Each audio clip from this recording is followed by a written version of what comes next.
what's up? Welcome back to my channel. Give me 5. Bang! I got a request from Eternal Ecstasy. Thank you for your comment. To do a demo of the Crescent kick. Are you picking my brain? Because Crescent kick is extremely rare. You will see more spinning kick, more hook kick, even more scorpion kick than a Crescent kick. Interesting enough, there is a lot of Crescent kick in karate katas, but you almost never see them in kumite, especially WKF kumites.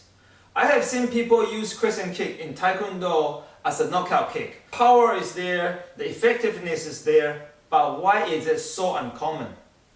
Here's my 2 cents worth. Intro.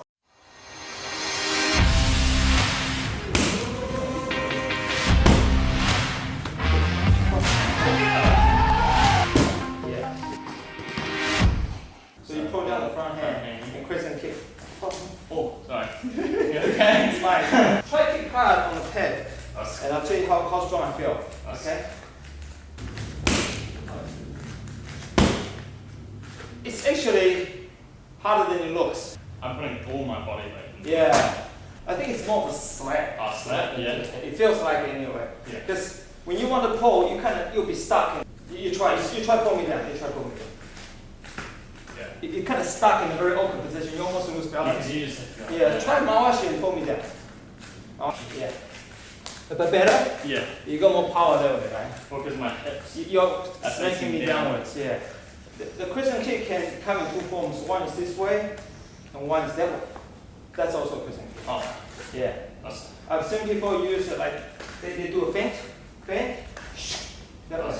So when they do a feint, you need to remove in with me. Then.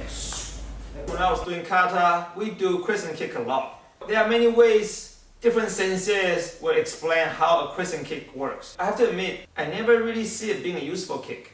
When I was doing the kata, I see myself using the Crescent kick to block somebody's knife attack. Because Crescent kick is hitting with the sole of your foot. The sole of my foot is also where the rubber part is, if I was wearing shoes. So I would imagine myself blocking a knife with the bottom of my feet. All the time when I do my kata here, I can't imagine anything else except blocking a knife attack. So you want to give it a try? So if I stab you, try to block it with your Crescent kick. I can give it a go. I suppose the only reason I usually go like that. That's what we did last time. Yeah. Yeah, I think that's what. If I don't have any other choices, that's what I would do. But there are many other ways you can disarm a knife using. Boy! Give me one.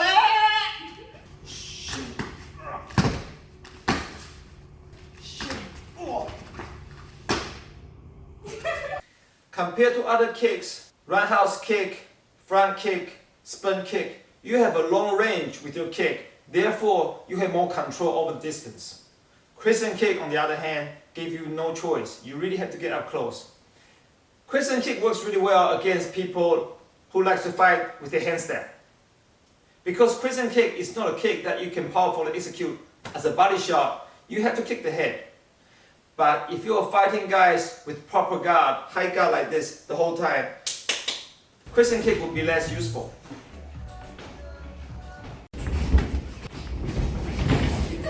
Whereas high power kicks like roundhouse kick, thrust kick, spin kick will still cause a lot of damage, even people trying to block it. When there was a time when I was really following Shihan Asai's techniques, and Asai's warm-up, he does a lot of Crescent kick movement as a warm-up. I used to teach that in the class back in early 2000, and that would be our warm-up routine. I would have my hands out and we'll draw the arc, do the warm-up. It's excellent warm-up because it increases joint mobility for your kicks. But even today, personally, I don't spend a lot of time conditioning myself for Crescent kick simply because of its shortfalls. It is more useful if you're a tall person because it's a high kick and it requires you to get up close. It's not that ideal for shorter people, and I'm not very tall, so my choices will be a long extended kick like a teep, a front kick, a spin kick, roundhouse kick, etc. And of course, the leg kicks are excellent for short people, to keep people away from you if they were trying to get up close to you. and then Mawashigiri. That's Cool. Whoa, better. Okay, there we go. What do you think about Crescent kick in I think the fight Crescent, scenario? after doing it then, it was definitely more power behind the direction of it. And I think that's because the Mawashigiri, I'm trained to always pull back after kicking. So you feel like Crescent kick gave you more power? Yeah, but there's no point in the technique where you're supposed to pull back. You can't go back. No, you can't. So you can't use it in competition because you'll knock people out. Exactly. It would be deemed, what do they Excessive call it? contact. Yes. How about the reverse side? Try the reverse side. Then when you try and snap it So- back. Yeah. But better? Yeah. That's a hit, isn't it? Yeah, I'd say the reverse side is much weaker. Yeah. I'd say the rear was stronger because the hip movement feels more natural. Try a But- Mawashigiri and knock my hand off. Like, don't control it. Mawashigiri? Yeah. Yeah. More realistic way of comparing the two. So, I can tell you, your march is way more powerful. yeah, I was just going to say, But we don't practice with Crescent kick except doing katas. So if you do a lot of Crescent kick, maybe you'll be more powerful. But your march definitely has if you, twice the amount of power. in saying that, I still wouldn't pick Crescent kick if I was in a fight. I was in a night out.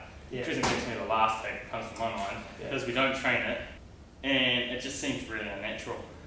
Because when I do my Mawashigiri, the power, it all flows in a way that it feels okay for all my joints. Yeah. Whereas when I do the Crescent kick, me being a male and I don't stretch a heck of a lot, in order to do a strong Crescent kick, I need very stretched hamstrings. Yeah. And if I'm on a night out, they're not going to be stretched. So my first plan of action is just going to be Mawashigiri. Yeah.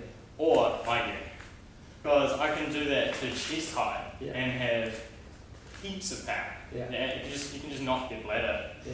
I would say that's more effective than hitting them in the head, especially if people have been drinking. So Crescent kick is useless on the body. Only to the head. yeah. Only to the head. And when you, especially I'm shorter than you, if I was doing Crescent kick, I have to get this close to you. Like to swing my leg up, right? So I'm actually way past your jab. Us. I have to go through several layers of red zone where you can hit me Us. before I can throw a Crescent kick. Us. But if I was doing a Mawashigiri, I can do it from here. Us. Do you see the rich difference? Us. Now I try to do this. Yeah. Versus- Because you're all hunched over, whereas We have to Crescent kick straight up. Like you can do forward, but if you start to lean backwards, it's not good. You lose power. But Mawashi, I can lean all the way back and kick you in the head.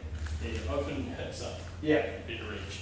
I also found Crescent kick is awkward because you know how our legs move this way, Us. but it doesn't move sideways. So when I smack you, if you are really strong, I hit you, it's really hard on my knees. Us. So it's high risk kick compared to other kicks, so it's almost unnecessary. Oh, but if you do something really hard like a heavy bag, you know those heavy bag that you never hang, you sit on the floor to condition your shin. Yeah. You hit it sideways, you'll break something. Oh. Because your leg's not supposed to move that way. Yeah, that's how people purposely damage your leg. Yeah. Hit it sideways. That's why you kick like that. Because that's the way the leg's supposed to move. But let's go back to the kick. The human body anatomy of the kick is that it requires you to be extremely close to your opponent to throw a Crescent kick. But you throw the kick in a very unnatural way, which is the cushioning the meaty part of your foot.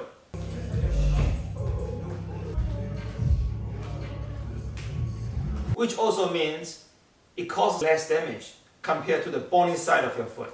For example, the ball of your foot or your heel. If you were doing a roundhouse kick, you're using your hip, you're using your entire body weight to swing the kick around. You can do a powerful kick, you can use a WKF controlled snappy kick. Now, Crescent kick is nearly impossible to control. If you lift up your leg, you swing it, it's going to go down. If I was going to kick with my right leg, and if I was going to swing it properly, it's very hard to swing and suddenly pull it back. That's because your leg's straight up, you're using your hip. But if you do a reverse crescent kick, you can do the snappy kick. However, the reverse crescent kick really lack power, especially you have to get so close to your opponent. That's not to say crescent kick is completely useless, because crescent kick is so rare, people don't expect it. What hurts the most is when you are hit by something you didn't see. And crescent kick will be one of those kicks. I don't think anybody is trained to take a lot of crescent kick. The con of the crescent kick is, first of all, you have to get so close to your opponent to throw the kick properly. You are in great danger of getting hit first before you throw the kick. Crescent kick isn't the fastest kick, and it takes a lot of effort, especially for people who have less hip flexibility. It wouldn't work for a lot of people with tight hips. It's a kick with very high threshold. You know, it demands a lot from your body to throw that kick. Which is kind of similar. It's kind of similar. Yeah. But this one is very much Square your hip. last, yeah, square hip, V for work. So it's like coming up as you throw a couple of feints like that. Yeah. I've almost got it, but I'm not quite as square as I want to be when I do it. What's the advantage of using the crescent kick that Muay Thai? Because I'm going to start throwing front kicks too. So we're going to do front, we're going to be watching the front kick. Yeah. But then this will be a crescent. But so everyone's going to expect it to come to the side. Yeah. Everyone's going to see that. So then it's, Oh. yeah. With the front kick. If you don't score, then you do. Even them coming in. I'm on the receiving end. I can feel how confusing that can be. Oh, yeah. Even if I'm throwing sideways.